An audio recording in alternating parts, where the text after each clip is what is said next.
నమస్తే రమగారు. నమస్తే జయ. రమగారు సాధారణంగా అంటుంటారు దిక్కు లేని వాడికి దేవుడే దిక్కని. అంటే ఎలాంటి ఆసరా లేని వాడిని ఆ దేవుడే కాపాడతాడని కదా! అది నిజంగా ప్రాక్టికల్‌గా సాధ్యమా రమగారు? ప్రాక్టికల్‌గా సాధ్యం కాదు. కానీ మనం ఒక నమ్మికతోటి ఉంటాం చూడు, అప్పుడు సాధ్యం. హ్మ్. ఇప్పుడు అమ్మా, నాన్న ఉన్న జీవాలే ఉన్నాయా అన్నీ లోకంలో? లేవు కదా!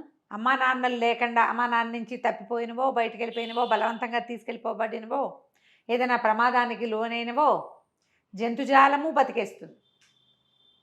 మానవులు బతికేస్తారు. అంతే. అంతే.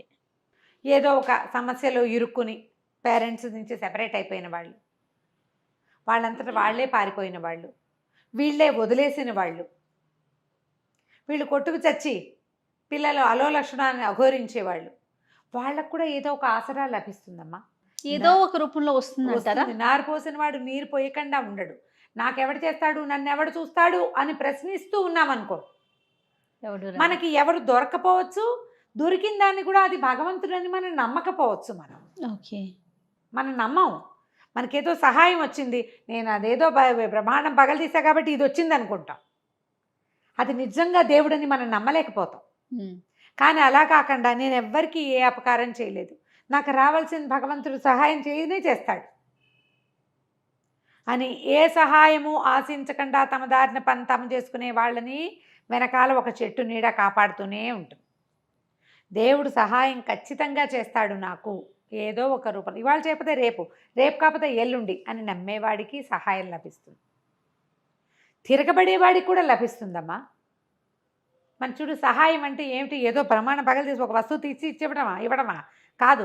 నువ్వు తాగడానికి నీళ్లు, నువ్వు తినడానికి తిండి, నువ్వు పీల్చడానికి గాలి, నువ్వు నుంచోడానికి నేల, అంతే, నీడ, ఇవన్నీ కూడా ఎవరో ఇచ్చేవే మనకి. అవునవును. వీటిలలో ఏ ఒక్కటి మనంతటా మనం సంపాదించుకునేవి కాదు. అలా వనగూడి వస్తాయి మన దగ్గర.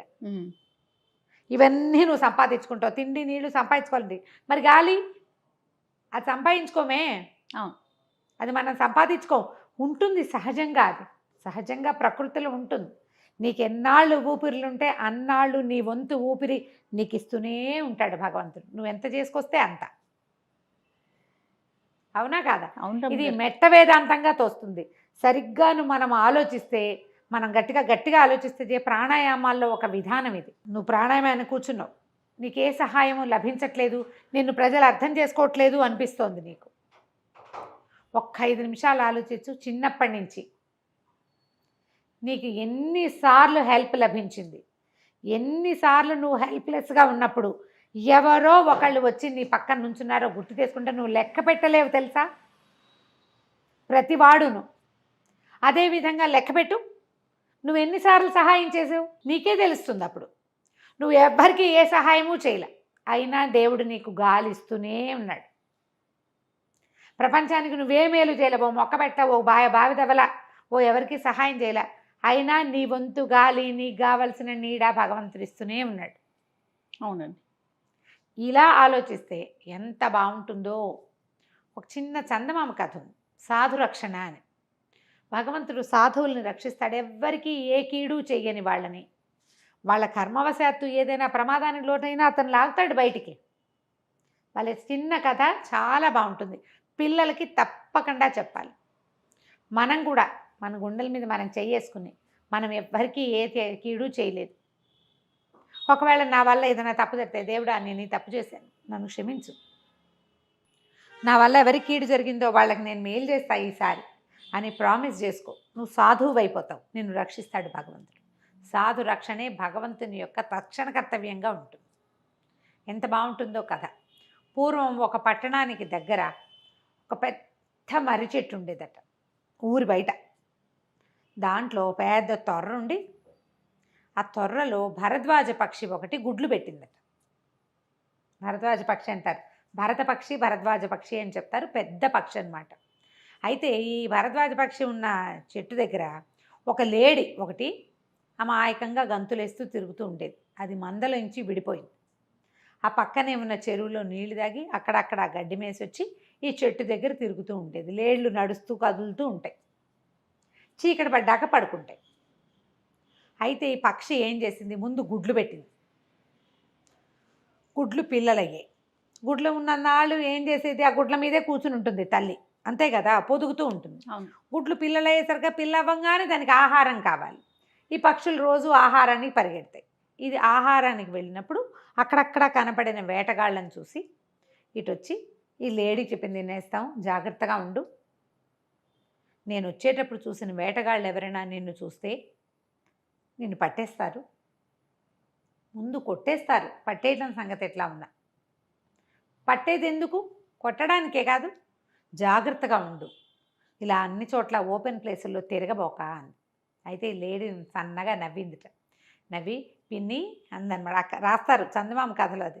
చాలా సంతోషం, నువ్వు ఎంత బాగానో చెప్పావు, అయినా నేను ఎవరిని ఏం చేశానని ఎవరైనా నన్నేం చేస్తారు, దేవుడు చూడ్డు, సాధురక్షణే కదా దేవుడు చేసే పని, నేను ఎవరిని ఏమీ చేయను, ఎవరు నన్ను అలా ఏం చేయరు, పర్వాలేదులే, నువ్వు ధైర్యంగా ఉండండి. ఆ భరద్వాజ పక్షి ఈ పిచ్చిన లేడి కూనను చూసి జాలి పడుతూ మెల్లిగా త్వరలోకి వెళ్ళిపోయింది. ఆ పక్కన ఉన్న పొదలో ఒక పాము ఉంది, అది వికవికా నవ్విందిట. ఆ పక్క ఇంకో తేలు కూర్చుందిట. ఏంట్రో అన్నయ్య అంతంత నవ్వొచ్చింది అంటే, చూడు ఆ భరద్వాజ పక్షి అదేదో పెద్ద పుడింగిలాగా ఈ లేడీకి సలహా చెప్తోంది, వేటగాళ్ళు వస్తారు నిన్ను పట్టుకుంటారు, నీ పిచ్చిది, రేపు జరగబోయే సీనే దానికి తెలీదు అంది, విషయమే తెలీదు అనేసరికి తేలింది. ఏమిట్రో ఏం చేయబోతున్నావు, ఏముంది, 4 పిల్లలను వదిలిపెట్టి పక్షి రోజు వెళ్ళిపోతుంది, 4 పిల్లలు మనకు ఒక పూట భోజనం, రేపొద్దున అదెటు వెళ్తుంది, మనం ఎటు వెళ్తాం. భరద్వాజ పక్షులు చూస్తే పొడి చేస్తాయి పాముల్ని, పెద్ద పక్షి అది, రేపొద్దున అదెటు వెళ్ళిపోతుంది, నేను ఇటుకు చెట్టు ఎక్కేస్తా, ఎక్కితే ఏముంది, 4 పక్షులు ఒకసారి తినేస్తే అయిపోయినట్టే, పిల్లల్ని తింటే ఎంతో బాగుంటాయి. తనకి రాబోయే కష్టాన్ని గురించి తెలుసుకోకుండా లేడి కూనకి ఏదో వస్తుంది అనుకుంటుంది, ఎవరినైనా చూస్తే లేడి పారిపోతుంది, పక్షి పిల్లలు ఎక్కడికి పారిపోతాయి మనల్ని చూసి, అదే కదా అనేసరికల్లా ఈ తేలంది, ఏమిటో రేపు ఏం జరగనుందో మరి, అది లేడికి జాగ్రత్త చెప్పడం ఏమిటో, దానికి ఇది హెచ్చరిక పంపించడం ఏమిటో అని తేలు తన దారిని తనిపోయింది. మర్నాడు తెల్లవారింది, భరద్వాజ పక్షి దాని దారిన వెళ్ళేసరికల్లా ఏమైంది, నిజంగానే వేటగాళ్ళు వచ్చారు. హాయిగా చెట్టు కింద కాళ్ళు చాపుకుని కూర్చున్న లేడిని చూడగానే వేటగాడు బాణం వేశాడు. సాయంకాలం అయింది, భరద్వాజ పక్షి వచ్చింది. ఈ లేడి వెంటనే లేచి, పిన్ని పిన్ని నువ్వు చెప్పినట్టే వచ్చారమ్మా వీళ్ళు వేటగాళ్ళు, పెద్ద బాణం వేశాడు కానీ నాకు తగల్లా, ఏమైందో నాకు తెలీదు, వాడు పారిపోయాడు, బాణం ఎట్టిపోయిందో అని అనగానే, అమ్మో బాణం నా పక్షి పిల్లలు తగిలిందేమో అని భరద్వాజ పక్షి ఒక్క పరుగున తొర్ర దగ్గరికి పరిగెత్తింది. పరిగెడితే ఏముంది, ఆ తొర్రకి పక్కన చెట్టు మొదలకి గుచ్చుకుని ఇంత పెద్ద పడగ విప్పిన పాము, దాని పడగలుంచి నాటుకున్న బాణము కనపడ్డాయి. ఏం జరిగింది అంటే, వేటగాడు వచ్చాడు, ఆ దారే పోతున్న తేలు ఇతను ఇట్లా గురిపెట్టంగానే వాడి మీద తేలు మీద వేశాడు, అది కాటేసింది. అది కాటేయగానే అది గుచ్చుకునేసరికి కెవ్వమన్నాడు, ఈ వేస్తున్న బాణం అలా అయింది. లేడి మీద పడవలసిన బాణం చెట్టు మొదలకి గుచ్చుకుంది.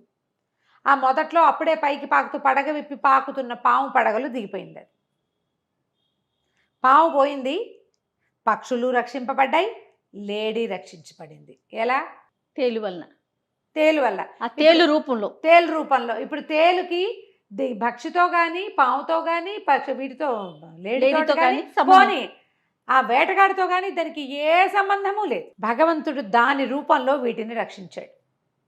మనం అప్పుడప్పుడు నయం అక్కడ అదేదో అయింది కాబట్టి మనం అక్కడ బతికిపోయామనుకోమా, అవునవును, అలా చేస్తాడు భగవంతుడు, అలా రక్షణ లభిస్తుంది. లేడీ సంతోషంగా ఉంది, భరద్వాజం నయం, ఈ పాము కాస్తుంటే పిల్లల్ని పొట్టను పెట్టేసుకునేది అని అనుకొని ఇక ఆ తర్వాత వీటికి వెళ్తారు. ఇంకా వేటగాడు ఆ పక్కకి రాలి, ఆ రోడ్డు అంతా దారంతా తేళ్లున్నాయి, తేలు కొండి అడవి తేళ్లు కనుక పడితే ఎన్నాళ్ళో తీపుగా ఉంటుంది, నడవలేకపోతారు. కొంతకాలం గడిచాక పక్షులన్నీ ఎగిరిపోయినాయి, అక్కడ నేస్తాలు ఎవరు లేక లేడు కూడా తన దారి మార్చుకుంది. కథ కంచికి మనం ఇంటికి. ఎంత చక్కని నీతి రమ్మగారు, ఖచ్చితంగా పిల్లలకి చెప్పాల్సిన స్టోరీ కదండి. నమస్తే. నమస్తే జయ. నమస్తే రమ్మగారు. నమస్తే జయ. ఏదైనా ఒక సిరీస్ చెప్పుకుందాం రమ్మగారు. కథా సరిసాగర్ నుంచి చిన్న చిన్న సిరీస్లు చెప్పుకున్నాం కదా మనం. Okay okay. అందులో నుంచి ఇంకో గుణశర్మ కథ చెప్పుకుందాం, బాగుంటుంది అది కూడా. పూర్వం అట ఉజ్జయిని నగరానికి మహాసేనుడని రాజు ఉండే, చాలా గొప్ప రాజు. ఆయన చాలా అందగాడు, చాలా శౌర్య పరాక్రమాలు ఉన్నవాడు. మీరు మిక్కిలి అతనికి కళలు, సాహిత్యము వాటి పట్ల మంచి అభిలాషం. ఆయనకి మహాద్భుత సౌందర్యవతి అయిన ఒక భార్య ఉండేది, అశోకవతి ఆవిడ పేరు. ఎంతో అన్యోన్యంగా ఉండేవాడు. ఈయన రాజైన కొత్తల్లోనే గుణశర్మ అనే ఒక బ్రాహ్మణుడు ఈయన దగ్గరకు వచ్చాడు. గుణశర్మకి రాజుగారికి భలే స్నేహం కుదిరింది. ఈ గుణశర్మ సంగీత నాట్యాల్లో అందవేసిన చెయ్యి. నాట్యము, సంగీతము, రకరకాల వాయిద్యాలు వాయిస్తాడు. ఇవే కాకుండా అతనికి ఎన్నో మంత్ర విద్యలు వచ్చు, మంత్రాలు తెలిసినవాడు. తర్వాత పరాక్రమవంతుడు, ఎన్ని విద్యలు వచ్చో అతనికి. చాలా గొప్పగా చదువుకున్నాడు. రాజును ఆశ్రయించి వచ్చాడు. సరే, ఆ కాలంలో అలా ఉండేవాళ్ళు, మల్టీ టాస్కింగ్ చేయగలిగేవాళ్ళు, మల్టిపుల్ ప్రతిభలు ఉన్నవాళ్ళు ఉండేవాళ్ళు. ఈ రాజుగారు, ఈ మహాసేనుడు ఈ గుణశర్మని తన దగ్గరే ఉంచుకున్నాడు. ఓకే. అయితే ఒకనాడట భార్య, ఆయన, తర్వాత ఈ అంతఃపురంలో రకరకాల కాంతలు, రాజుగారికి పట్టపురాణి కాకుండా ఇంకా ఇతరత్ర ఇంకా ఉంటాయి, వీళ్ళందరూ కలిసి ఒక వెన్నెల రాత్రి, ఒక శరత్కాలంలో పెద్ద ఇది చేసుకున్నారు, పండగలాగా చేసుకున్నారు. రాత్రి వేళ ఒక పార్టీలాగా పెట్టుకున్నారనమాట. గుణశర్మ కూడా ఉన్నాడు వాళ్ళతో పాటు. అయితే రాజుగారు అడిగాడు, గుణశర్మ, నువ్వు చాలా అద్భుతంగా నాట్యం చేస్తావని వినడమే కానీ నేనేనాడు చూడలేదు. నువ్వు సంగీత నాట్యాల్లో ప్రవేశం ఉందన్నావు కానీ మేమందరం చూస్తాం, నాట్యం చెయ్యి చెయ్యి చెయ్యి అని అడిగాడు. ఆయన కొంచెం వెనక్కి తీసాడు. అంతా స్త్రీలు సమూహం ఉన్నట్టు. అబ్బే ఎందుకు, ఏం పర్వాలేదు, అశోకవతి పరాయిదా, మహారాణి, నీకు సోదరి సమానరాలు, సోదరే నీకు. మనిద్దరం ఇంత స్నేహితులం కదా. పూర్వం దుర్యోధనుడు, కర్ణుడు ఎలాగో నువ్వు నేను అట్లా. దుర్యోధనుడి భార్యతో కర్ణుడికి చాలా స్నేహం ఉంది, అలాగే నీకు ఈవిడితో చాలా స్నేహం ఉండొచ్చు, నాట్యం చెయ్యి చెయ్యి చెయ్యి అని బాగా అడిగారు. ఈ అశోకవతికి గుణశర్మతోటి పరిచయం ఉంది కానీ అంత గట్టి స్నేహం ఏం కాదు. అంటే రెగ్యులర్గా రోజువారీ కలుసుకోవటల్లా. ఆ రోజున ప్రత్యేకంగా కలుసుకున్నారు వాళ్ళు. ఇతన్ని సరే ఏవో వీణాలు వాయించారు, మృదంగం వాయించారు, ఎవరో పాట పాడుతుంటే ఇతను నాట్యం చేశాడు గుణశర్మ. ఎంత అత్యద్భుతమైన నాట్యమో అతనిది, మహామన్మోహకంగా ఉంది. బ్రాహ్మణుడే అయినా ఇతను మంచి సమున్నతాకారుడు, పెద్ద పర్సనాలిటీ. అసలు అతని కదలికలు అవి చాలా అద్భుతంగా ఉన్నాయి. నాట్యం అయిపోయింది, అంతఃపుర కాంతలంతా చప్పట్లు కొట్టారు, జేజేలు పలికారు. మామూలుగా లేదు, ఏదో వేరే స్వర్గలోకంలో నాట్యం చూస్తున్నట్టుంది. ఏ విద్యాధరుడో వచ్చి గంధర్వుడు నాట్యం చేస్తున్నట్టుందని అసలు ఆ మెరుపుకి మైమరిచిపోయారు. అతను మెరుపు వేగంతో నాట్యం చూసి సంతోషించారు. అక్కడి నుంచి వీణ వాయించని ఒక వీణ అప్పచెప్పారు. ఆ వీణలో ఒక వెంట్రుక పట్టుకున్నదట, దాంతో అది అపస్వరం పలుకుతాం. అంత గుర్తుపట్టగలడనమాట. రాత్రివేళ ఆ వీణలో వచ్చిన అపస్వరానికి కారణం దీన్ని తీగరి పట్టుకుని ఉన్నటువంటి వెంట్రుక. అంత ఇంగితజ్ఞుడు అతను. సరే, ఆ వీణ తీసేసి ఇంకో వీణ తెప్పించారు. పరమాద్భుతంగా వీణ వాయించాడు అతను. ఎంత బాగుందో. అర్ధరాత్రి గడిచినా ఎవరూ కదల్లా. సంగీతము నాట్యము రెండు చూశారు. కబుర్లు చెప్పుకున్నారు, ఏవో అవి ఇవి తిన్నారు. రాజు అన్నాడు, నీకు లలిత కళ్ళే కాదు, యుద్ధ విద్యల్లో కూడా ప్రావీణ్యం ఉంది కదా నీకు, మనిద్దరం కుస్తీ పడదామన్నాడు. సరదాకి. ఏమన్నాడు, నేను ఆయుధం వాడతా, నువ్వు ఆయుధం వాడకుండా నన్ను పట్టుకోవాలి, నన్ను నిర్జించాలి, నీ వల్ల అవుతా అంటే అవుతుందన్నాడు గుణశర్మ. చేయగలను అన్నాడు. అనేసరికి మొత్తం అంతఃపురంలో ఓ పక్కన రాజుగారు సాముగారిడీలు అవి చేయటానికి ఒక గోదా లాంటిది ఉంది, అక్కడికి వెళ్ళారు. ఇట్లాంటిది ఏదో జరుగుతుంటే ఆడవాళ్ళు ఎందుకు ఊరుకుంటారు, అందరూ పోయారు గుంపుగా. మహారాణి అశోకవతి కూడా అక్కడికి వెళ్ళింది. ఓకే. వెళ్ళాక రాజుగారేమో ఆయుధం పట్టుకున్నాడు, ఆయుధం లేకుండా నుంచున్నాడు గుణశర్మ. ఇద్దరు కలిసి హోరీ పోరారు. గుణశర్మ ఆయుధం ఎగరగొట్టేశాడు. రాజుని వెనక నుంచి పట్టుకుంటే ఏం చేసినా రాజుగారు వదిలించలేకపోయాడు, అంత బలశాలి అతను. రాజు చాలా సంతోషించాడు. నేను ఓడాను, నువ్వు గెలిచావు, నువ్వు సామాన్యుడివి కాదు, నీలాంటి వాడివి నువ్వే,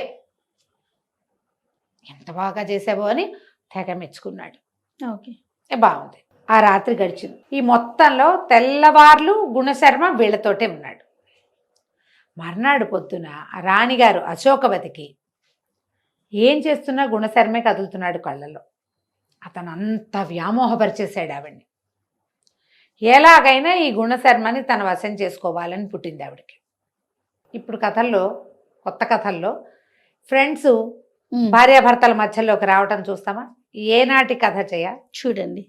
భార్యాభర్తలు మాత్రమే ఉండవలసిన చోట మూడో వాడిని రానివ్వకూడదు. భర్తల స్నేహితులతో ఆడవాళ్ళు ఎక్కువగా గడిపే అవకాశం ఇవ్వకూడదు. భార్యల స్నేహితులు కూడా అంతే ఖచ్చితంగా కదా. స్నేహితులు వేరు, వైఫ్ అండ్ హస్బెండ్ వేరు. ఈ కథ అందుకు చెప్పబడింది. ఆవిడికి మరులు కొలిపేసింది అతని ప్రవర్తన, అతని పర్సనాలిటీ. మనిషి బాగున్నాడు, చాలా గొప్పవాడు, నాట్యం చేస్తాడు, సంగీతం పాడతాడు, వీణలు వాయించేస్తాడు. ఇదే కాకుండా పరాక్రమశాలి, గుణవంతుడు, మీదు మిక్కిలి మహా అందగాడు. చాలా ఆసక్తిగా ఉంది ఆవిడికి. అవకాశం కోసం చూస్తాం ఎప్పుడు గుణశర్మ దొరుకుతాడా అని. ఒక రోజున గుణశర్మ ఆస్థానానికి వచ్చాడు. అంతఃపురానికి వస్తే రాజుగారు అప్పుడే భోజనం చేయబోతున్నాడు. కంచ వడ్డిచ్చారు. వంటవాడు కూరలు అవి పట్టుకొస్తున్నాడు. ఏదో అత్యద్భుతమైన కూర. ఆ కూర కలబోయాడు రాజుగారు. వెంటనే ఈయన కేక పెట్టాడు గుణశర్మ, వద్దు వద్దు, అది తినబోకండి, దాంట్లో ఏదో కలిసింది అనేసరికి రాజు ఆశ్చర్యపోయాడు. ఏమిటి శర్మ, ఏమిటి అన్నాడు. ఇందులో ఏదో కలిసింది, ఈ వంటవాడి మీద నాకు అనుమానంగా ఉంది, వాడిని పిలవండి అన్నాడు. వడ్డిచ్చి వెళ్ళిపోయిన వంటవాడిని కేకేశారు. రాజు అన్నాడు, తన కంచంలో ఉన్న కూర తిన్ను నువ్వు అన్నాడు. వంటవాడు నేను తిన్ను అని కేకలు పెట్టాడు. తిన్ననేసరికల రాజు ఒప్పుకోలే. నువ్వు తింటే కానీ కుదరదు, నువ్వు వండిందే, నువ్వే వడ్డిచ్చావు, వడ్డిచ్చి వెనక్కి వెళ్ళావు అంతే, ఇది తిని తీరాలి. బలవంతంగా కూర అతనితో తినిపించారు. తినిపించిన మరుక్షణం అతను కాస్త విరుచుకుపడిపోయాడు. ఒకవేళ ఆ కూర తింటే రాజు ఏమయ్యాడు, అంతే ఏమైపోయేవాడు. రాజుగారు ఆశ్చర్యపోయాడు. ఏంటి శర్మ ఇది అంటే, ఇందులో ఏం కలిసింది? ఆయన ఏం చేశాడు, ఆ కూరని ఇట్లా గుప్పెడితోటి పట్టుకుని ఒక మంత్రం చదివితే అందులో ఇంచి ఏదో వచ్చింది బయటికి పొగలాగా. ఈ చనిపోయి పడిపోయాడు కదా, ఈ చనిపోయి పడిపోయిన వంటవాడి గుండెల్లో నుంచి ఒక నిట్టూర్పు వచ్చింది బయటికి, ఒక పొగ కనపడింది. ఈయన అందులోకి చదివాడు. ఈ చచ్చిపడిపోయిన వంటవాడి లేచి నుంచున్నాడు. ఆయన ఆ విషయం తీసేశాడు మంత్రంతో. అప్పుడు రాజు నిలదీశాడు, ఎవరు నువ్వు, ఎందుకు ఈ పని చేసావు, ఏం జరిగింది, నువ్వు ఎట్లా వచ్చావంటే వాడు నీళ్ళు నవ్వలేడు. వాడిని రెండు గట్టిగా బెదిరించారు. గౌడదేశపు రాజు గారి దూత వీడు. ఓహో, గౌడదేశపు రాజు మిమ్మల్ని సంహరించడానికి మీ వంటవాడితోటి మాట్లాడుకుని వాడిని తప్పించి నన్ను ఇక్కడ ప్రవేశపెట్టారు. గౌడ రాజు చేయించిన విషప్రయోగం. రాజుకి ఏం చేయాలో తెలియదు. ఆశ్చర్యం వేసింది. అన్నాడు గుణశర్మ, నువ్వు రాకపోతే నేను మరణించేవాడిని, ప్రాణదానం చేసావు నాకు, నువ్వు నన్ను బతికిచ్చావు అని చాలా సంతోషించారు. ఈ వంటవాడిని ఉరేశారు. వంటవాడికి నడిచిపోయింది. ఇక్కడ దాకా అయిందా. ఈ గుణశర్మ ఒకరోజు ఇలాగ ఇప్పుడు ఈ భోజనం చేసేటప్పుడు వచ్చాడు. ఆ తర్వాత నుంచి తరచుగా ఆయన అంతఃపురానికి వస్తుండేవాడు. రాజు అతను చూడకుండా ఉండలేకపోయేవాడు. అదేలే మరి ప్రాణాన్ని కాపాడాడు. భోజనం చేద్దాన్ని రమ్మనేవాడు, ఏదో ఆడదాన్ని రమ్మనేవాడు, వాళ్ళు ఖాళీగా ఉన్నాను రమ్మనేవాడు. అంతఃపురంలోకి యథేచ్ఛగా తిరిగేవాడు ఈయన. అయితే ఈవిడేం చేసింది, అశోకవతి భర్తనంది, నేను వేడి నేర్చుకోవాలని ఉంది, నాకు గుణశర్మ దగ్గర వేడి నేర్పించు అని అడిగింది. రాజు అన్నాడు అట్లాగే అని గుణశర్మతోటి చెప్పాడు. మహారాణి అశోకవతి వీణ నేర్చుకోవాలనుకుంటోంది, మరి నువ్వు అద్భుతంగా వాయిస్తావు కాబట్టి ఆమెకి వీణ నేర్పించు. సరేనన్నాడు. వీణ నేర్పించాలంటే వీణ అక్కడెక్కడ కూర్చుని ఇక్కడ చేయలేదు కదా, ఎదురు బదురు కూర్చోవాలి. ఇక ఆ వీణ మిషతోటి ఆవిడ ఇతన్ని ముట్టుకోవటానికి ప్రయత్నం చేస్తుంది. చేసరికల్లా ఇతను ఇలాంటి ప్రయత్నాలు చేయొద్దని చెప్తాడు. అనేసరికల్లా ఆవిడ ఏమంటుంది, నేను సోదర సమానిని ఎట్లా అయ్యాను, నేను నీ స్నేహితుడి భార్యని అంతే, సోదరిని కాను. ఆయన రాజు మాట వరుస కన్నాడు, నేను ఎట్లా సోదరిని అవుతాను నీకు, మన ఇద్దరి జాతులు కూడా వేరు, నేను నీ మీద వలపు కలిగింది నాకు, నువ్వు నాతో గడుపు, మన రాజుతో నీ స్నేహం నడుస్తుంటుంది, మన ఇద్దరి స్నేహం కూడా నడుస్తుంది, నన్ను సంతోషపెట్టు, నాకు నీ మీద కోరిక కలిగింది, నువ్వు నాతో గడపాలి. ఈయన ఏమైనా సరే ఒప్పుకోలే. గండనిధి అంతఃపురానికి రావడం తగ్గించేసుకున్నాడు. ఆవిడకు దొరకకుండా ఉండేవాడు. ఎన్ని రోజులు నడుస్తుంది మరి. ఇంతలో ఏమైంది, ఒకరోజు ఈ రాజు ఇతను గుణశర్మ ఒక వ్యాహ్యాలకి ఎక్కడికో అలా తిరగడానికి వాక్యాలకి వెళ్ళారు. వెళ్ళేసరికి ఒక సర్పం రాజును కాటైపోయింది. గుణశర్మ ఆ సర్పాన్ని కొట్టి రాజును రక్షించాడు. రెండోసారి కూడా అతను ప్రాణదానం చేశాడు. ఇలాగే అవుతాయి కదా. ఇంతలో ఏమైంది, ఈ రాజుకి, ఈ మహాసేనుడికి ఈ గౌడ రాజు మీద పగ తీర్చుకోవాలనిపించింది. తన వల్ల తన మీద ఇలాగా విషప్రయోగం చేయించాడు. అందుకని గౌడరాజు మీద యుద్ధానికి వెళ్ళాడు. ఆ యుద్ధంలో గుణశర్మ ఎంత సహాయం చేశాడో రాజుకి. ఒకచోట ఈ యుద్ధంలో ఏమైంది, గౌడరాజుకు దొరికిపోయాడు మహాసేనుడు. దొరికిపోతే గుణశర్మే గౌడరాజును కొట్టి రాజును రక్షించాడు. ఎప్పటికప్పుడు ప్రాణదానమే. ఇంతలో ఏమైంది, ఈ రాజ్యం వీళ్ళిద్దరూ పోరాడుకుని ఈ యుద్ధం పరిసమాప్తం అయ్యేసరికి ఇంకొక పక్క నుంచి ఇంకొక రాజ్యం వాళ్ళు వీళ్ళ మీదకి దాడి చేశారు. ఆ యుద్ధంలో కూడా ఇతను బాగా సహాయం చేశాడు. అయితే ఏమైంది, వాళ్ళది పైచేయి అయిపోయింది. కొత్తగా వచ్చిన వాడిది పైచేయి అయింది. రాజు చాలా బాధపడుతున్నాడు మహాసేనుడు. ఇదేంటి తీరు కూర్చుని యుద్ధంలో మనం ఇలా అయ్యామంటే మీరేం కంగారు పడద్దు, నేను చెప్తానని ఈ గుణశర్మ ఏం చేశాడు, ఈయనకి ఒక అంజన విద్య ఉందట.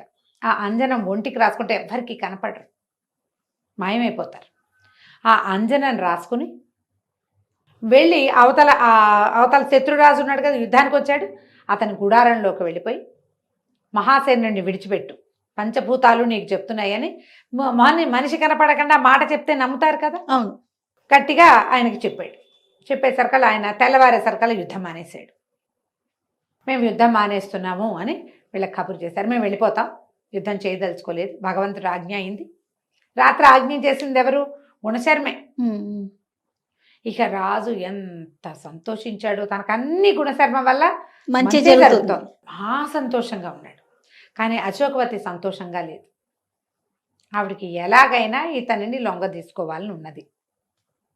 ఒకసారి ఏం చేసింది, తనే మారువేషం వేసుకుని గుణశర్మ ఇంటికి వచ్చి అతన్ని అడిగింది, నాకు ప్రేమ భిక్ష పెట్టు, నీ మీద ప్రేమతో కామంతో ఇదైపోతున్నాను నేను, నాకు రాజుతో సంతోషం లేదు, నువ్వు నన్ను ఒప్పుకో, ఇది బయటపడకుండా చూసుకునే పూచి నాది, నువ్వు అంతఃపురంలోకి స్వచ్ఛందంగా వస్తావు, మనకే సమస్య లేదు, రాదు కూడా, కనీసం ఒక్కసారి నా ముచ్చట తీర్చు అని అడిగినా అతను ఒప్పుకోలే. నేను స్వామి ద్రోహం చేయను, మిత్రద్రోహం చేయను, ఇది ఒక అపవిత్రమైన కార్యం, అది అసలు నా వల్ల కాదు, పరస్త్రీ నాకు సోదరితో సమానం, అందున నువ్వు మిత్రుడి భార్యవి, రాజు భార్యవి, కాబట్టి ఇది నాతోటి కుదరదు, ఏమైనా సరేనని తిరుక్కున్నాడు. ఆవిడ ఎంత పళ్ళు నూరుతూ ఉందంటే, నో అంటాం, అవమానం, దాన్ని సహించలేకపోయింది. ఈ గుణశర్మకి ఎలాగైనా ప్రతిక్రియ చేయాలని ఆలోచించడం మొదలుపెట్టింది. ఎలా అశోకవతి గుణశర్మ మీద పగ తీర్చుకుందో మనం వచ్చే భాగంలో తెలుసుకుందాం. తప్పకుండా రమ్మగారు. నమస్తే రమ్మగారు. నమస్తే జయ. మంచి స్టోరీస్ ఏమైనా చెప్తారా, స్టోరీ సిరీస్ చెప్తారా రమ్మగారు, లేకపోతే 4 భాగాలు సిరీస్ ఒకటి చెప్దాం. చెప్పండి. చిన్న సిరీస్. ఓకే. పూర్వం బాగ్దాద్ నగరంలో ఒక బెస్త అబ్బాయి ఉండేవాడు, బెస్త కుర్రాడు, చేపల అబ్బాయి. బెస్త వాళ్ళు అంటే అంతే కదా. అయితే ఇది ఖలీఫా కథ అనమాట. ఆ అబ్బాయి పేరు ఖలీఫా. వాడు పరమ పేదవాడు, పాపం వాడికి పెళ్లి కూడా కాల, ఎవరు పిల్లనివ్వాల. ఇంత పేదవాడికి ఎవరు పిల్లనిస్తారు, వాడు రెక్కాడితే కానీ డొక్కాడదు, ఆ రెక్క ఒక్కో రోజు ఆడేదే కాదు పాపం వాడికి. ఏవో 4 చేపలు తెచ్చుకుని అమ్ముకొని తినేవాడు. అయితే ఒకనాడు చాలా ట్రై చేశాడు, ఎక్కడా చేపలు పడల. అయితే వాడు ఊరికి చాలా దూరంలో ఉన్న టిగ్రిస్ నది, అక్కడికి వెళ్ళాడు. వెళ్ళగా ఎంత వెళ్ళాడు, వేస్తే 3 సార్లు వేసేట వాళ్ళ, ఏం పడల. 4వసారి వేస్తే వాళ్ళ బరువుగా లాగుతోంది. ఆ పూటే అనుకున్నాడు, ఏంటి నా జీవితం ఇలా ఉంది, అందరూ ఇట్లా గాలం వేస్తేనే చేపలు పడతాయి అదృష్టవంతులకి, మనకి వాళ్ళ వేసినా పడకపోతే వాళ్ళ వెయ్యేలాగా శక్తి అంతా దానికే పోతుంది, అదేంటి ఇట్లా ఇలా వెయ్యాలి, దాన్ని బలంతో వెయ్యాలనుకుంటాను, బలంతో వెయ్యాలి, బలంతో లాగాలి, ఊతంగా చెయ్యాలి ఆ పని. విసుగు పుట్టింది. 3వసారి వేస్తా, ముఖ్యం 3వసారి రాకపోతే రాదనుకున్నాడు. వాళ్ళ వేసేసరికి అలా బరువుగా ఉంది. ఓహో ఏదో పడిందని లాగాడు. తీరా దగ్గరకు వచ్చాక తెలిసింది అందులో పడింది చేప కాదు, ఒక కన్ను గుడ్డి, ఓ కాలు కుంటి ఉన్న ఒక కోతి పిల్ల పడింది అందులో. దీని దుప్పదేగా ఇది ఎక్కడి నుంచి పడిందో వచ్చి నా వల్ల పడిందని దాన్ని చిన్న తెడు తీసి కొట్టబోయేసరికల్లా కోతి ఖలీఫా ఆగు ఆగు నన్ను కొట్టపోక మాట్లాడింది మానవ భాషలో, నన్ను కొట్టద్దు, ఇంకోసారి వెయ్యి వాళ్ళ నా మాట విను అంటే కోతి మాట్లాడుతుండేసరికి వీడికి ఉత్సాహం వచ్చింది. సరే ఆ కోతి నా పక్కన కూర్చోబెట్టి మళ్ళీ వేసాడు వాళ్ళ.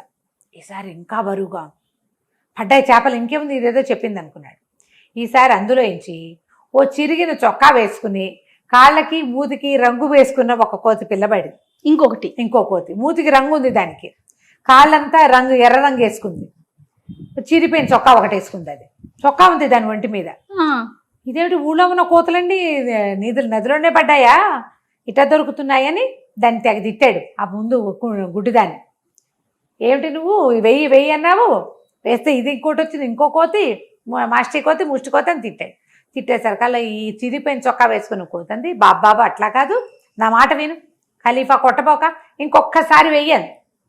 మూడోసారి వేసేసరికల్లా ఇంకా వికారంగా ఉన్న ఒక కోతి బుచ్చంతా ఊడిపోయి అక్కడ ఇక్కడ ప్యాచులు పడి ఓ నీలం రంగు చొక్కా, మూతికి రంగు, కాలిగోళ్ళకి వాటికి రంగు వికారంగా ఉన్న మూడో కోతి పడేసరికల్లా మీ దరిద్రం కాలిపోయి నా దరిద్రం ఇవాళ ఈ రెక్కల సత్తు అంతా పోయింది, నీళ్ళల్లో నుంచి వస్తువు లాగడం కష్టము, ఇంతంత కష్టపడి లాగితే కోతులు పడ్డం ఏమిటి, ఆ కోత్తో ఏం చేసుకున్నాం, కూర వండుకోలేం కదా, అంతే అతేటు తీసుకుని మూడింటిని కొట్టేసరికల్లా ఆ మూడో దంది వదిలే ఖలీఫా, నేను ఎవరినో తెలుసా అసలు నీకు అనేసరికల్లా ఎవరి వినువు, ఒక మాస్టి కోతివి, నీ మొహం చూడలేక వస్తున్నావు, అవి రెండు చూడడానికి కొంచెం బాగున్నాయి, నీకు ఆ బాగుంట కూడా లేదు నీ బతుక్కి అన్నాడు. అనేసరికల్లా కోతంది అట్లా కాదు, నేను తెలుసా ఈ వర్తక వీధులు అబూసీర్ అని ఒక పెద్ద వర్తకుడు ఉన్నాడు కదంటే, ఏది ఆ పెద్ద పెద్ద స్తంభాలను కొట్టు అదేనా అన్నాడు. నీలం స్తంభాలున్న పెద్ద కొట్టు అబూసీర్ ఉన్నాడే, ఆయన అదృష్టాన్ని నేనే అంది కోతి. అనేసరికల్లా నీ మొహం చూస్తే పగలు చూస్తే రాత్రి కల్లోకి వస్తున్నావు, నువ్వు వచ్చేలాగున్నావు, నువ్వెట్లా అదృష్టాన్ని అంటే నా మాట విను, ఇంకొకసారి వల వెయ్యి, వలై ఆ వలలో ఒక చేప పడుతుంది, నీకు ఏది పడితే అది, దీన్ని ఏం చేస్తామంటే చక్కగా మంచి ఆకులు పరిచి, అరిటాకులు లాంటివి ఆకులు తామరాకులు పరిచి దాని మీద ఇది పెట్టి ఆ వచ్చిన చేపని దాని మీద ఇంకో తామరాకు కప్పి ఓ బొచ్చులో పెట్టుకో, ఇక్కడి నుంచి అబూసీర్ దగ్గరికి వెళ్ళే వరకు మాట్లాడబాక,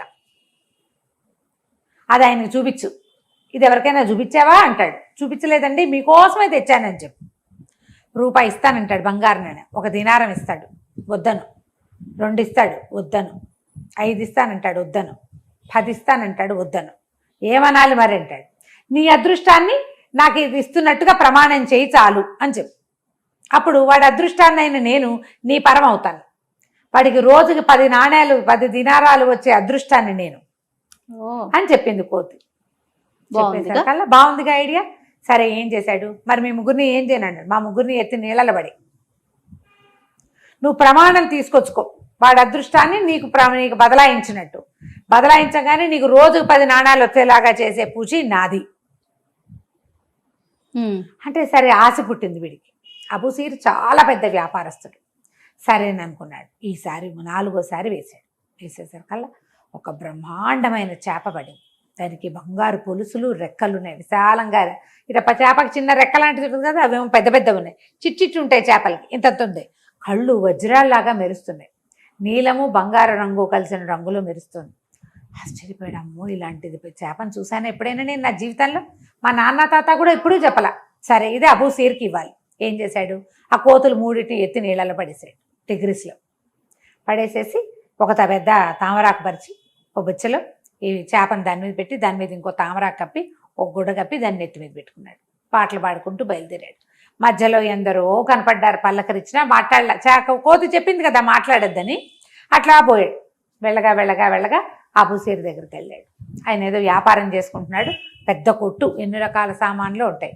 వీడు తీసుకుపోయి సరాసరి అబూసీర్ దగ్గర గిన్నె పెట్టి ఆకు తీసేసరికల్లా చేప మిలమిల్లాడిపోతుంది. ఆయన ఎంత బాగుంది, ఎవరికైనా చూపించావా అన్నాడు. ఎవరికి చూపించలేదండి, మీకే చూపిస్తున్నా, మీతోటే మాట్లాడుతున్నా అన్నాడు. అనగానే ఎంత బాగుందో, ఎందుకో ఇందా అని దినారం ఇచ్చాడు. ఆ ఒక్క దినారం చూసేసరికల్లా వాడి జీవితంలో బంగారు కాసు చూసిన వాడు కాదు, వాడు ఎగ్గిరి చంకలు గుద్దుకుంటూ బయటకు వెళ్ళిపోయాడు. ఒక్కదానికి వెళ్ళిపోయాడు. కొంచెం దూరం లేక గుర్తొచ్చింది, కోతి ఇంకోటి ఏదో చెప్పిందిగా. మళ్ళీ పరిగెత్తుకొచ్చాడు. అది దినారం ఆయన మొహాన్ని కొట్టాడు. నాకు వద్దండి, నా చేప నాకు ఇచ్చేయండి అన్నాడు. అనగానే ఓర్నిది కాడు పుడక, అదేమిట్రా, అదేం మాట, అట్లా అనకూడదు, 2 రూపాయలు తీసుకో అన్నాడు. ఆ 2వ నాణ్యం చూసరికి మళ్ళీ ఉత్సాహం పుట్టింది. మళ్ళీ పోయాడు బయటికి. మళ్ళీ గుర్తొచ్చింది, అదృష్టం, కోత ఏం చెప్పింది, రోజుకు 10 నాణ్యాలు వచ్చేది చూపిస్తానంది, 2టికి ఆశపడితే 10 పోవు. అందుకని మళ్ళీ వెనక్కి వెళ్ళాడు. ఆయన 5 ఇస్తానన్నాడు, 10 ఇస్తానన్నాడు. నాకు అసలు అక్కర్లే తీసిపో అంటున్నాడు, కానీ గిన్నె వదలటల్లా ఆయన. ఆ చేప అందాన్ని పట్టలేక అది నీళ్ళలో వేస్తే వాళ్ళ దొడ్లో పెరుగుతుంది, బతికే ఉంటుంది, చచ్చిపోలే. అందుకే తామరాకుల మీద పెట్టారు చావకుండా ఉంటానికి. తామరాకుల మీద, సముద్రపు తామరాకుల మీద పెడితే చావకుండా ఉంటుంది, బతికే ఉంది, కదులుతోంది. కాస్త నీళ్ళు పోస్తుంటాడు బహుశా. సరే ఈయనేమన్నాడు, ఏం కావాలరా నీకు, ఇట్లా ప్రాణం తీస్తావు, ఎంతసేపు ఇట్లా మాట్లాడుతుంటే ఇది చచ్చేపోతుంది, ఇది మా పిల్లలకు చూపిద్దాం అనుకున్నాను, నీకు కావాల్సింది ఏంటో ఖచ్చితంగా చెప్పేసి తీసిపో అన్నాడు. అనగా నా కోసం ఒక ప్రమాణం చేయండి మీరు అన్నాడు. అలాగే చేస్తాన్నాడు. ఇక్కడ కాదు, రోడ్డు మీదకి రండి అని రోడ్డు మీదకి తీసుకెళ్ళాడు. ఆయన చేపను ఎడం చేత్తో పుచ్చుకుని కుడి చేతోటి, నా అదృష్టాన్ని ఈ బెత్త ఖలీఫాకి నేను బదలాయిస్తున్నాను అని గట్టిగా అందరూ వినేలాగా ప్రమాణం చేయించుకున్నాడు. సంతోషంగా ఇంటికి వెళ్ళిపోయాడు. ఆయనేమో ఆ చేపను తీసుకుని లోపల పోయాడు. నా అదృష్టం వీడికి పోయేది, వీడి బొంద ప్రమాణం $10 బిళ్ళలు మిగిలినాయని ఆయన లోపలికి వెళ్ళిపోయాడు. అక్కడి నుంచి వీడు ఏం చేశాడు, ఇంటికి వచ్చి పడుకున్నాడు. ఆ బెత్తగా వాళ్ళ ఇంట్లోనే ఏదో ముద్ద పెట్టారు, ఆ పూటకు అన్నం తినేసాడు, వచ్చి పడుకున్నాడు. మర్నాడు పొద్దున్న నదికి వెళ్తే ఎన్ని రకాల రంగులు చేపలు పడ్డాయో వాడికి. 10 నాణ్యాలు వచ్చాయి. ఆశ్చర్యపోయాడు, అమ్మో 10 రూపాయలు వచ్చేసాయి మనకి అని. ఇక రోజు వెళ్ళటం మొదలుపెట్టాడు. వెళ్తాడు, రోజు టిగ్రిస్ నదికి వెళ్తాడు. ఇన్నేసి చేపలు, ఆ రంగుల చేపలు మామూలు చేప అయితే తింటానికి కొంటారు, రంగుల చేపలు ఫ్యాన్సీ కొనుక్కుంటారు కదా. ఈ ఫ్యాన్సీ వ్యవహారంతో రోజుకి 10 నాణ్యాలు రావడం మొదలెట్టాయి. 10 రోజులు గడిచేసరికల్లా వాడి దగ్గర 100 బంగారు నాణ్యాలు వచ్చినాయి. వాడు ఒక ఉత్సాహం పట్టలేకపోయాడు. వాడికి ఏమనిపించింది, మన దగ్గర 100 నాణ్యాలు చేరినాయి, రేపొద్దున ఖలీఫాకి డబ్బులు కావాల్సి వస్తాయి, ఒరే ఖలీఫా నీ దగ్గర డబ్బులున్నాయి కదరా, బెస్త ఖలీఫా ఇవ్వరా అని అడుగుతాడేమో. చుట్టుపక్కల ఎవరికైనా చుట్టుపక్కల వాళ్ళకి తెలిస్తే అప్పు అడుగుతారేమో, ఖలీఫాకి తెలిసిపోతే ఖలీఫా అడుగుతాడేమో. ఒకవేళ నా దగ్గర ఉండి నేను లేవంటే వాళ్ళు ఏమంటారో, లాగేసుకుంటారు, మళ్ళీ తెమ్మంటారు, అప్పుడు ఏమవుతుందో అని ఇవన్నీ ఊహించుకుంటారు కదా కొంతమంది. రేపేం జరుగుతుంది, ఎల్లుండి అన్నీ ఊహించుకుని వాడు ఏమనుకున్నాడు, ఒకవేళ నా డబ్బులు నేను ఇవ్వనంటే, నేను కష్టపడి సంపాదించుకున్నానంటే ఖలీఫా గారు కొరడాలు పెట్టి కొట్టిస్తాడేమో నన్ను. ఓరిని కొరడా పెట్టి కొట్టిస్తే అప్పుడు నేను తట్టుకోవద్దు. తట్టుకోవాలంటే ఏం చేయాలి, ప్రాక్టీస్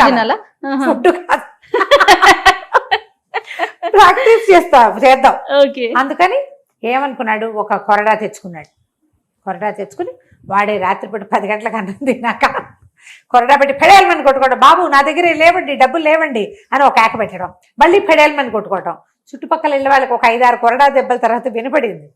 ఏమిటి వీళ్ళేమనుకున్నారు, అయ్యో రామా ఈ బెస్త ఖలీఫా గారిని ఎవరో కొడుతున్నారు, వాడు నా దగ్గర డబ్బులు లేవు అంటాడు, వీడి దగ్గర ఏముంటాయి ఏమిట్రా అని వీళ్ళు ఆశ్చర్యపోయారు. ఆశ్చర్యపోయి ఇళ్ళ వాళ్ళు పరిగెత్తుకొచ్చారు. మనుషుల పొలకు లేదు, ఒక కొరడా దెబ్బ, ఒక అరుపు వినపడుతుంది. ఆ చుట్టుపక్కల ఇళ్ళ వారు చేరి కేకలు పెట్టారు, ఖలీఫా తలుపు తీ అంటే తలుపు తీశాడు. ఏమిట్రా ఎవరు నేను కొడుతున్నారంటే, నేనే కొట్టుకుంటున్నానండి అన్నాడు. ఎందుకు రండి, నా దగ్గర డబ్బుల కోసం ఖలీఫా కొట్టిస్తే అన్నాడు. మిగిలిన వాళ్ళకి వీడి మానసిక స్థితి మీద చాలా డౌట్ వచ్చింది. వాడు మామూలు బెత్త పిల్లవాడు, వాడి దగ్గర ఎక్కడ వస్తాయి డబ్బులు, వాడు బొందా, వీడి పిచ్చకింది ఏదో వేరు తాగేసి ఉంటాడు, లేదా ఏ పిచ్చి చేప తిన్నాడో వీడికి ఇలా మెంట్ల కిందని అందరూ వెళ్ళిపోయారు. వాడు నిజం చెప్పిన వాళ్ళు ఎవరు నమ్మలా, వాడి దగ్గర 100 నాణ్యాలు ఉన్నాయంటే నమ్మలా ఎవరు. వాడు ఏం చెప్పాడు, 100 వచ్చినాయి నా దగ్గర అని. ఏమనుకున్నాడు, సరే ఓ పని చేద్దాం, ఇట్లా కాదు, ఎక్కడ ఎవరికి కనపడితే వాళ్ళు కొట్టేస్తారని భయం పట్టుకుంది వాడికి. ఎంత ఖర్చు పెట్టినా 100 చేరుతూనే ఉన్నాయి వాడి దగ్గర. ఓ 10 వచ్చినాయి అనుకో, వాడు అవి ఇవి కొనుక్కున్నా 100 ఉంటున్నాయి. ఏం చేశాడు, ఓ చిన్న అంత సంచిలో పోసి కుట్టేసి చొక్కా లోపలి భాగంలో కుట్టుకున్నాడు. దాన్ని లోపల భాగంలో కుట్టుకుని కూర్చున్నాడు.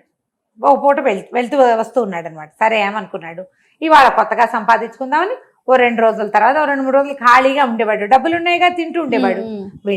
వెళ్ళేసరికల్లా ఏమైంది, ఈ నీళ్ళల్లోకి వేసేసరికి ఏమీ పళ్ళ చేపలు. ఇదేంటి వాళ్ళు నాకేమీ ఎందుకు పడలేదు, నాకు డబ్బులు రావా ఇంకా అని ఆశ్చర్యం కాదు. ఎన్నిసార్లు వేసాడు వాళ్ళ, ఎన్నిసార్లు వేసినా పడిపోయేసరికల్లా 5-6 సార్లు వేసరికి చెమటలు పోస్తాయి. అవునవును. చెమటలు పోస్తాయా? ఈ చెమటలు పోసేసరికల్లా అందులో డబ్బులు ఉన్నాయన్న మాట మర్చిపోయాడు, చొక్కా విప్పేసాడు.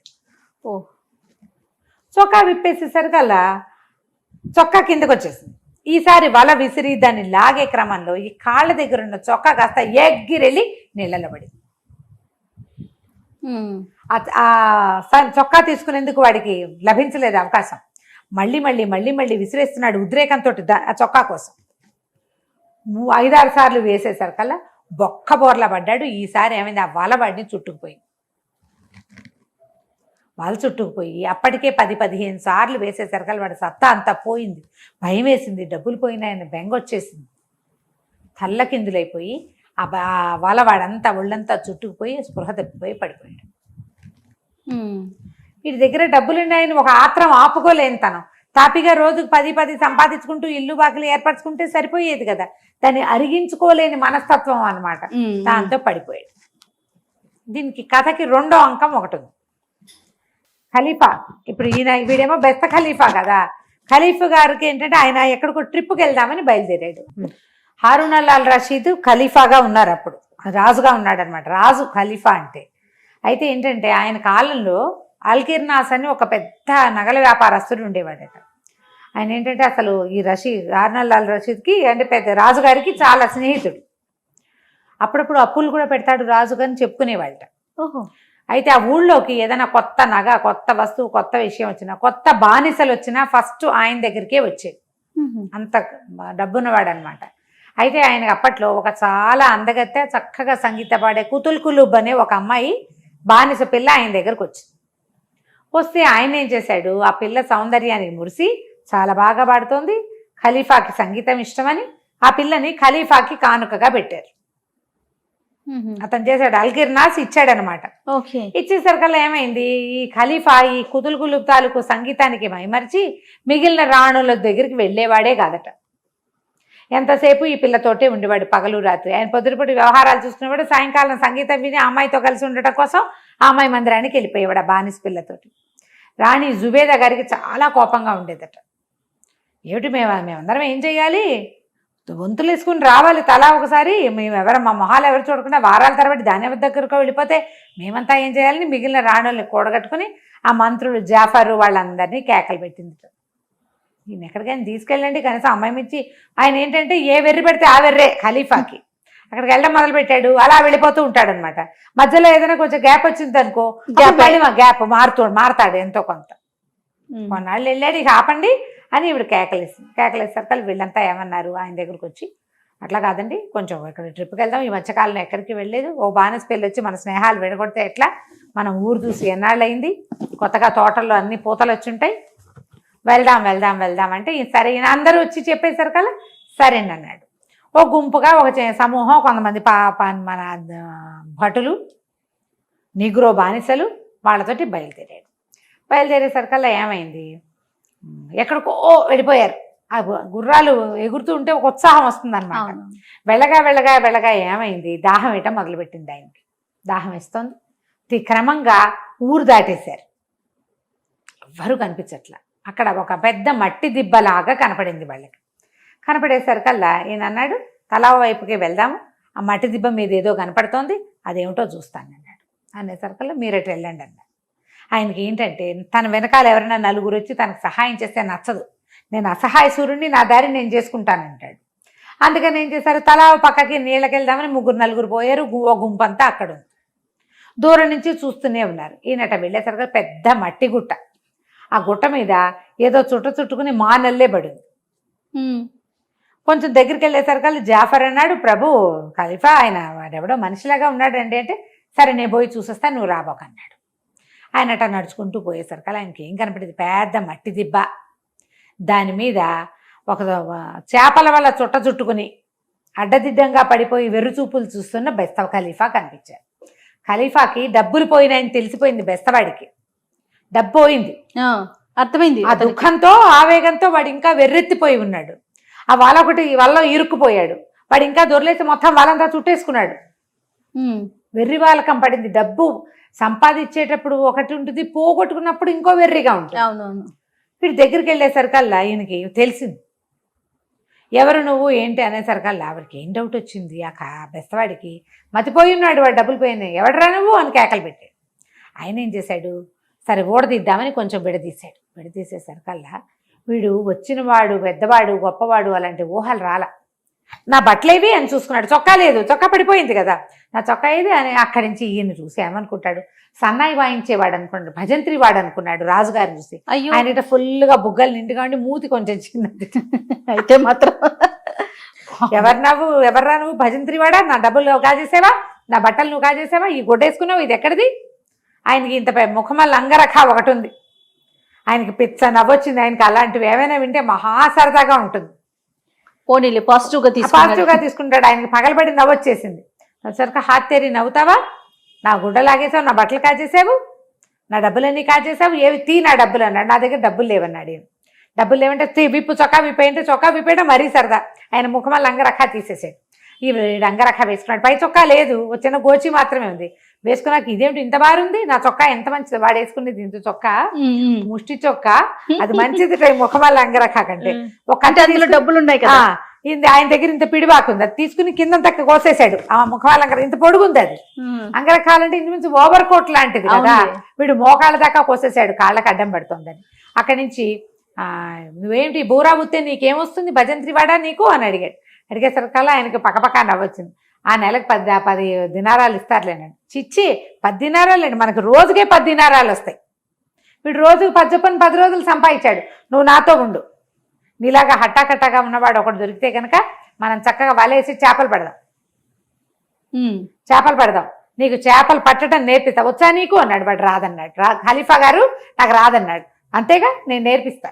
నేను ఎంత బాగా నేర్పిస్తానంటే నాలాగా నేర్పించేవాడు ఎవడు ఉండడు. నా దగ్గర నేర్చుకుంటే నాలాగా నువ్వు కూడా రోజుకు 10 రూపాయలు సంపాదించుకుంటావు.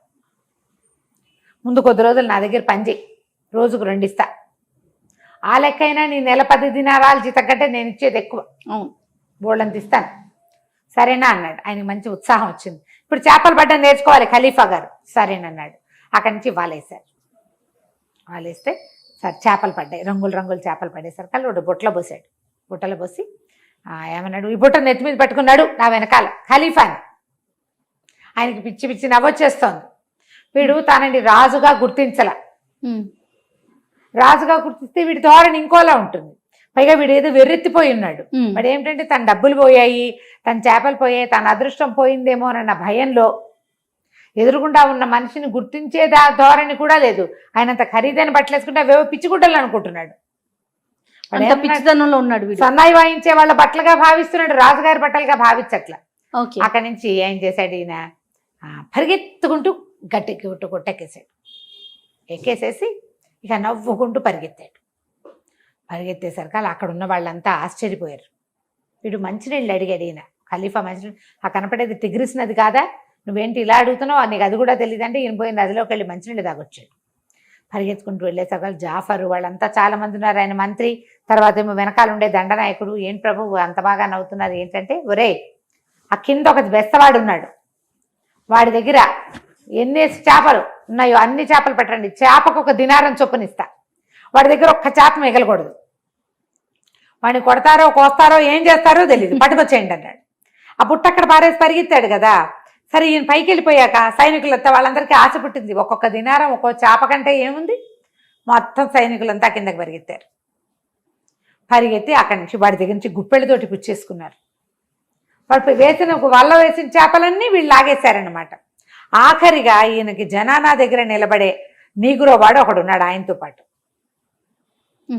వాడు వచ్చేసరికల్లా వాడి దగ్గర చివరికి ఏమైంది, వీళ్ళందరూ చేపలు పట్టుకెళ్ళిపోతుంటే వాడు కంగారు పడి ఇట్లా కొన్ని చేపలను ఇట్లా పట్టుకుని ఉంచున్నాడు. సైనికులు కదా, కత్తిడాలు ఉంటాయి వాళ్ళ దగ్గర. వీడి భయం వేసింది ఖలీఫాకి, బెత్త ఖలీఫాకి. ఆ చేపలను చూసరికల్లా అరే ఆ చేపలు ఎవరా అన్నాడు. నీకు ఇనాం ఇస్తానంటే నేను ఇవ్వను, నాకు $10 వస్తుంది, దానికి 10 దినారాలు వస్తాయంటే 10 కాదురా ఇంకా ఎక్కువే ఇస్తాను, ఇవ్వమనేసరికల్లా వాడు నేను ఇవ్వను అన్నాడు. అనగానే వీడు బాకు చూపించాడు. బరిసె లాంటిది ఇట్లా పట్టుకుంటారు కదా, పొడి చేస్తాను అనేసరికల్లా వాడు ఏం చేస్తాడు పాపం, అదే ఆఖరివి కొన్ని నీళ్ళలో పడిపోయినాయి. 2 పెద్ద పెద్ద రంగు చేపలు తీసి ఈ నీగ్రోవాడి చేతిలో పెట్టాడు. నీగ్రోవాడు ఆ 2 చేపలు పుచ్చుకెళ్ళిపోతే వీడు ఒట్టిగా నుంచుని ఉన్నాడు. వీడి దగ్గర ఏమీ లేవు, మొత్తం మొత్తం వెళ్ళిపోయినాయి. వాడు మొత్తం పట్టుకుపోయారు. ఆయన రాజుగారికి వీడిని ఏడిపించాలని ఆయన సరదా అనమాట. మొత్తం అన్నీ వెళ్ళిపోయినాయి. ఆయన నీగ్రోవాడు ఆఖరి 2 చేపలు కూడా పట్టుకుపోయాడు. సరే అందరికీ డబ్బులు పంచాడు. వీడి గట్టు కిందే నుంచున్నాడు. వాళ్ళు గుర్రాలు వేసుకుని ఊళ్ళోకి వెళ్ళిపోయారు. వీళ్ళు ఊళ్ళోకి వెళ్ళేసరికల్లా అక్కడ ఇంకో నాటకం జరుగుతుంది. అక్కడ ఏం జరిగింది, కూతులు కులుపు అని ఒక అమ్మాయిని తెచ్చాడు కదా, ఇతను మన వ్యాపారస్తుడు ఒక ఆయన ఇచ్చాడు, అల్కిర్నాస్ ఇచ్చాడు. ఎప్పుడైతే ఖలీఫా తన సైనికులు వీళ్ళందరితో కలిసి యాత్రకి బయటికి బయలుదేరాడో ఊళ్ళో తిరగడానికి, జుబేదారాణి ఏం చేస్తుందంటే ఆ అమ్మాయినేమో తన జనానంలోకి రప్పించి దానికి ద్రాక్షసారం తాగబోయిచ్చి దాన్ని పెట్లో పెట్టించేసింది. పెట్లో పెట్టించి ఇంకో పెట్టి తెప్పించి అందులో ఏదో బరువైన సామాన్లు పెట్టించేసి కూతులు కులుపు చచ్చిపోయింది అని ప్రచారం చేసి, ఇదంతా ఒక రోజులో జరగల, ఒక రోజున్నర పట్టింది. చచ్చిపోయిందని ఆ అమ్మాయికి చేపముళ్ళు గొంతులో అడ్డం పడి ఊపిరాడక చచ్చిపోయిందని, దానికి గోరి కట్టేశామని జనాలలోని తోటలో ఓ పక్కన ఒక అందమైన పాలరాతి గోరి కట్టించేసింది. నిజానికి కూతులు కులుపు చచ్చిపోలా, బాక్సులో జనానాలో ఒక మూలబడి ఉంది. తాగేసింది అమ్మాయి. రాక్షసమంలో నిద్రమందు కలిపేశారు, తాగి పడుకుంది. అక్కడి నుంచి ఏమైంది, రాజుగారి ఖలీఫా బయట నుంచి వచ్చేసరికల్లా ఎవరో బానిస చనిపోయింది అని వార్త వచ్చింది. ఎవరు చనిపోయారు అని వెళ్ళేసరికల్లా జనానాలో అందరూ అయ్యో అయ్యో కూతురు కులుపు ఎంత బాగా పడేది, చేప ముళ్ళు ఇరుక్కుంది, చేప ఎముక గొంతులో ఇరుక్కుని చచ్చిపోయింది, చేప ఎముక ఎక్కడిది అంటే జుబేదారాణి రాణులందరికీ మరి విందిచ్చింది. కూతులు కులుపుని కూడా బానిసగా కాకుండా రాణిగానే ఆహ్వానించింది. అందరూ తిన్నారు, తాగారు. ఆమె సన్నటిది కదా, నాజూకు మనిషి. ఆ చేపముళ్ళు ఇరుక్కుపోయింది, చచ్చిపోయింది. రాజుగారు ఖలీఫా గారు లబో దిబోమని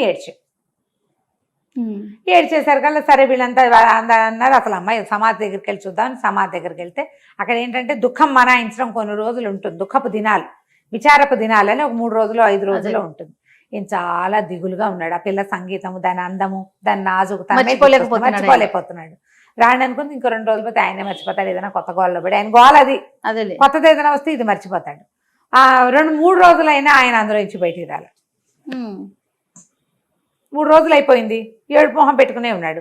జుబేదాంది ఈయన మనసు మార్చండి ఏదైనా చెప్పి అని చెప్పింది మిగిలిన మంత్రులకి వాళ్ళకి.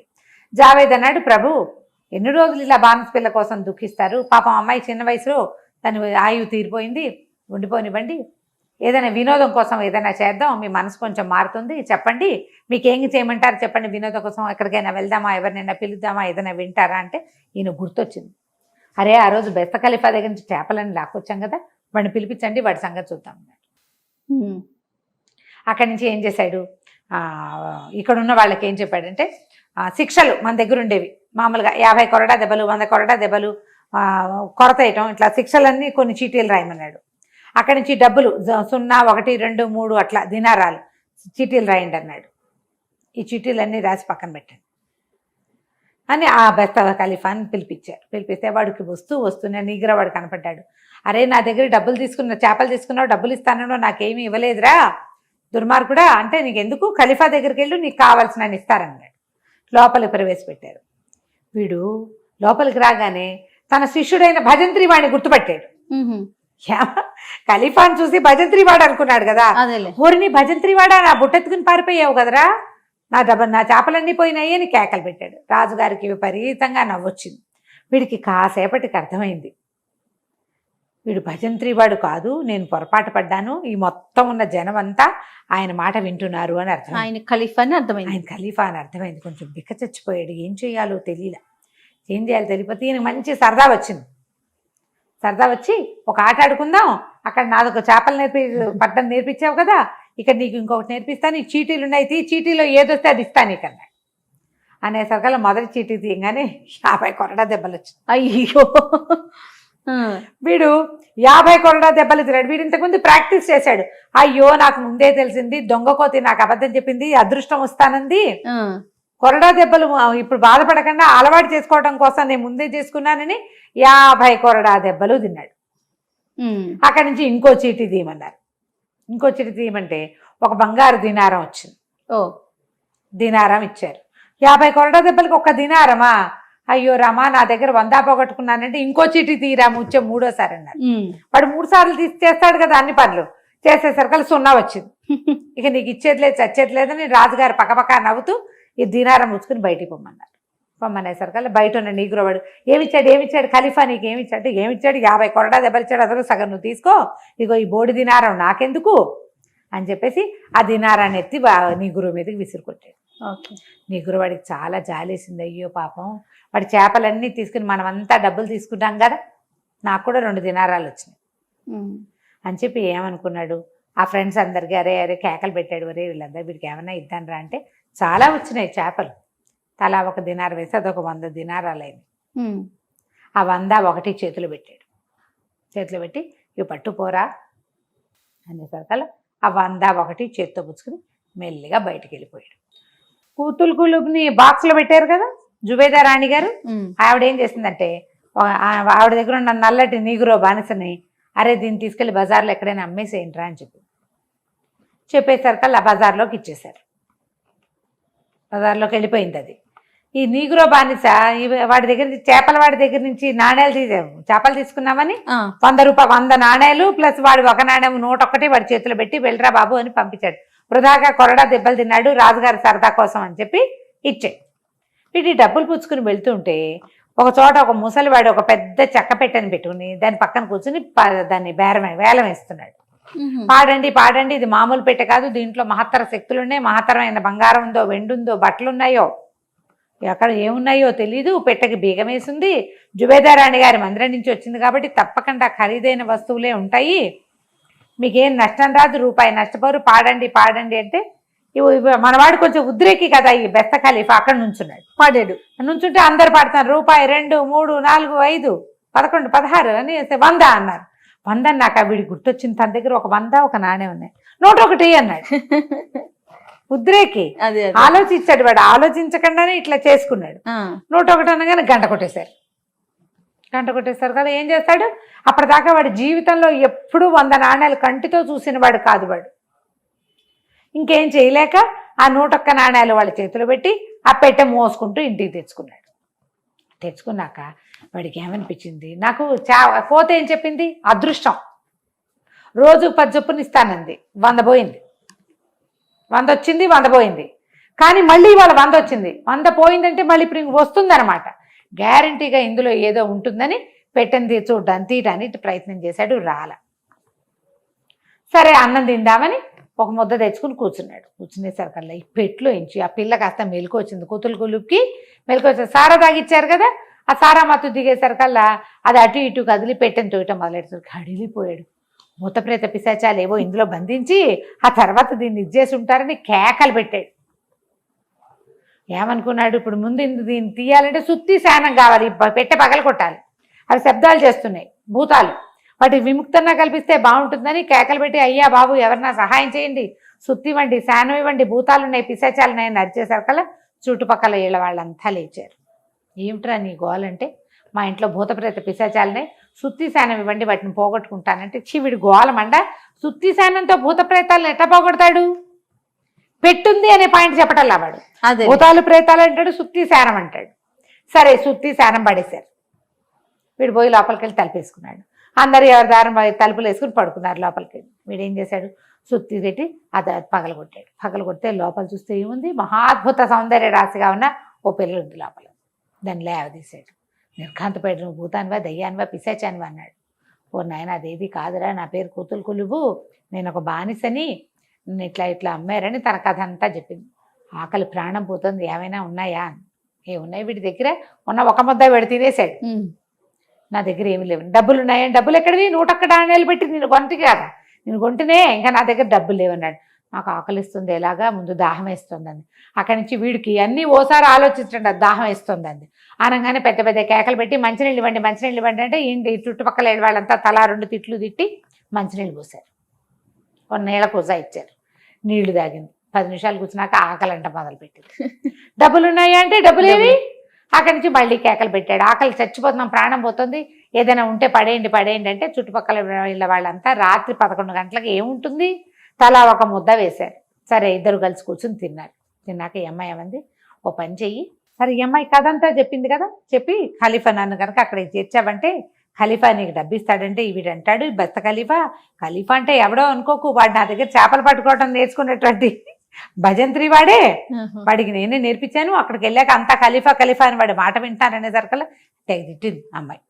నీ బొందా, ఆయనకు అట్లాంటి సరదాలు ఎక్కువ, ఆయన్ని వదులు బోరోదేవాడివని నువ్వు ఎట్టా అనుకున్నావు?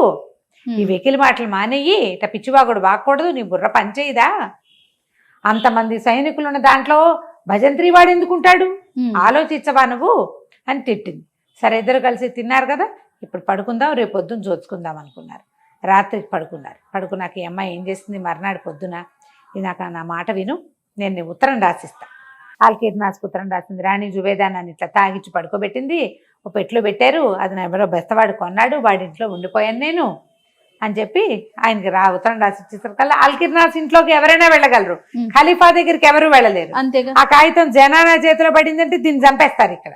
అందుకని తెలివిగా ఎవరైతే తనని ఖలీఫా దగ్గర చేర్చారో వాళ్ళకు ఉత్తరం రాసింది. వీడు ఆ ఉత్తరం పుచ్చుకుని బెస్తవాడు అక్కడికి పోయాడు. పోయి అది చూపించాడు. చూపించేసరికల్లా ఆయన తెల్లబోయి పరిగెత్తుకుంటూ వెళ్ళి ఖలీఫాకి తెలియజేశాడు. ఆ ఖలీఫా చాలా ఆనందంతో అమ్మయ్య కులుకుతుబ్బు కుతుబ్బు, ఈ అమ్మాయి బతికే ఉంది, కుతులు కులుబు అని చెప్పి ఒక సైన్యాన్ని వచ్చిన గుంపుని పంపించి ఆ బెస్తవాడిని ఆ కుతుబుని ఇద్దరిని తెప్పించుకున్నాడు. ఆమెను చూసి చాలా సంతోషించాడు. అక్కడి నుంచి ఈ బెస్తవాడిని అంతా వాడికి జరిగిందంతా వాడు మళ్ళీ మళ్ళీ వివరంగా చెప్పించుకున్నాడు అనమాట. నీకు అదృష్టం ఎలా వచ్చింది, ఏం జరిగింది, నువ్వు తర్వాత ఏం చేసావు అని. అన్ని వాడు చెప్పిన ప్రతి వాక్యానికి పగలబడి నవ్వు వచ్చింది. వాడు ఏం చెప్పాడు, మొదలు 3 కోతులు వచ్చినాయి, మొదటి కోత అలా ఉంది, దాన్ని నేను కొట్టాను, రెండో కోత తీసుకురమ్మంది, మూడో కోత నేను తర్వాత అక్కడి నుంచి ఆయన దగ్గర తీసుకెళ్లారు. అలీనూరు ఎవరో ఉన్నాడు కదా, ఆయన వర్తకుడు అబుసీర్ని కేకేశారు. అబుసీర్ని కేకేస్తే వాడు చెప్పాడు, ఓసారి నాకు ఆ కోతి దొరికింది, నేను నీ అదృష్టాన్ని అని చెప్పింది, నాకు వ్యాపారం ఎత్తుకుంది. తర్వాత ఈ అబ్బాయి వచ్చి అసలు అతను ఏమనుకున్నట్ట, నన్ను మతం మార్చుకోమని ప్రమాణం చేయమంటున్నాడు అనుకుని నేను కొట్టించాడు కూడా బెస్తవాడిని ఆయన. అది కాదు, జస్ట్ నీ అదృష్టం నాకేమన్నారు, దానికి ఏముందని ప్రమాణం చేశాను అన్నాడు. అవన్నీ విని ఈయన చాలా సంతోషించాడు. సంతోషించి వీడికి నువ్వు నీ చేపలు పోగొట్టుకున్నందుకు, తర్వాత ఏమో నాకు చేపలు పట్టడం నేర్పించినందుకు, ఇంత వినోదాన్ని ఇచ్చినందుకు, ఈ కుతులు కులుపుని మళ్ళీ నా దగ్గరికి చేర్చినందుకు అని చెప్పి 50,000 దినారాలు ఇచ్చాడు. వీడు అదృష్టం చూడు, ఆ కోతిని పట్టుకున్న అదృష్టం అనమాట. ఇచ్చి ఒక ఇల్లు వాకిలి ఏర్పరిచి రాజుగారిని వినోదపరచడానికి కబుర్లు చెప్పడం కోసం అప్పుడప్పుడు కబుర్లు చెప్పడానికి వచ్చేలాగా ఏర్పరిస్తే ఈ బెస్తవాడు ఇంకా బెస్తవాని మానేసి చేపలు పడ్డం మానేశాడు. చక్కగా హాయిగా ఇల్లు వాకిలి ఏర్పరచుకుని ఒక మంచి ఉన్నత కులీన సంజాత అయిన ఒక పిల్లని పెళ్లి చేసుకుని సంతోషంగా రాజుగారి ఏమంటారు ప్రాపక వర్గంలోనే ఒకడుగా ఎంతో కాలం ఉండిపోయాడు. ఈ చూడు, వాడు ఏంటంటే అదృష్టమే అవును, కానీ ఎవరికైనా ఏదైనా కలిసి వస్తే దాన్ని 5 పైసలు మింగిన ఎలకల్లాగా అయిపోతారు. ఈ ఖలీఫా కథల్లో అలాంటివి చాలా కనపడతాయి. అదృష్టాలని అరిగించుకోలేరనమాట, సహజంగా తీసుకోలేరు. కలిసి వచ్చేసరికల్లా మనం కూడా అంటాం, నడమంత్రం నరాల మీద కూరుకొని నేల మీద ఆగలేని తనం వస్తుంది. ఆగలేని తనంతో వీడి ఇంతకు తెచ్చుకోడు చేసుకున్నాడు, కానీ పాపం కోతి చెప్పింది కదా అదృష్టం కలిసి అంతే. కథ కంచికి మనం ఇంటికి. సూపర్ రఘు గారు. నమస్తే.